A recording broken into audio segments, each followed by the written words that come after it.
Hi there, welcome back to Iron Grizzly. I'm Ader, and today I'm going to give you a review on my Ader weight belt and kind of give you an idea of what went into my thought process on purchasing it.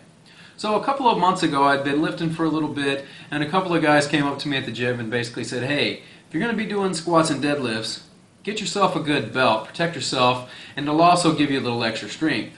Now, a couple of things that they told me was to stay away from some of the contoured belts because that doesn't really help for this application. They also told me to avoid anything with Velcro, so I said, hey, what do you recommend? And they gave me some name brands.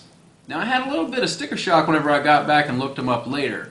Starting at $100, that was a little bit more than what I wanted to spend on something that was going to spend a lot of time in my weight bag, was going to be getting sweaty, dirty, chalky, what have you.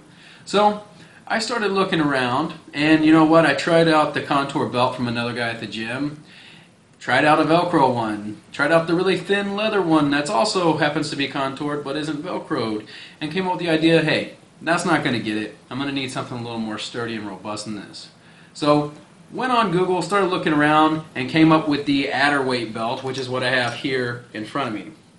Now, this belt is 4 inches thick, or wide, I guess, and then we have the thickness of 10 millimeter.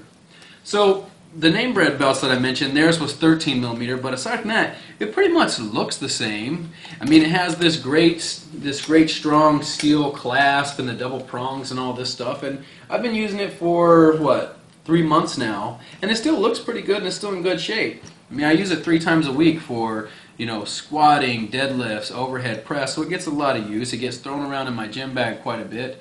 But so far, so good, and I'm really happy with the belt overall. Coming in, I think online they're anywhere from like $45 to $55. You can get them in black, blue, red. I think there's a red, white, and blue if that suits you, and what have you.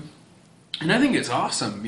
It may not come with a lifetime guarantee like some of the other stuff does, but hey, this really suited my need, and it did it at a price point that I was willing to pay. And sometimes that's what you need. So as far as lifting belts go, pick up one of these Aders. I mean, if you're not wanting to spend the money. One thing that I wasn't really expecting was the fact that it actually did give me a strength increase. From 1 week not having the belt on deadlifts to the next week of actually putting it on, I saw like a good, I think it was probably like a 15-pound increase or so. And I was kind of wondering what that was all about. And apparently the wide belt pushes on your stomach and gives your abs something to press against too, giving them a little bit of leverage and creating some intra-abdominal pressure. So as a result, my lifts were a little bit stronger. Now, I wasn't really looking for the strength gain. More than anything, I was looking for, safety on it. And, I've read some stuff that say, hey, they actually don't make it any safer. But what they do, if nothing else, is help me to stay tight and help me to maintain my form on the squat, on the deadlift, on the overhead press. And since I've been using it, I haven't had nearly as much back pain or DOMS or anything else, or as much lower back fatigue whenever I actually work out. So if you're on the fence about getting one and you don't want to spend money, like I said, pick up one like this. I'll put the link in the description of where you can get it at. $50 down the road. Your lifts are a little stronger, you're backing yourself up a bit, and you have a little bit more peace of mind. So with that being said, be a good muscle friend and like and subscribe. Drop me a comment down in the comment sections if you have any other questions about the belt, and I'll see you at the finish line.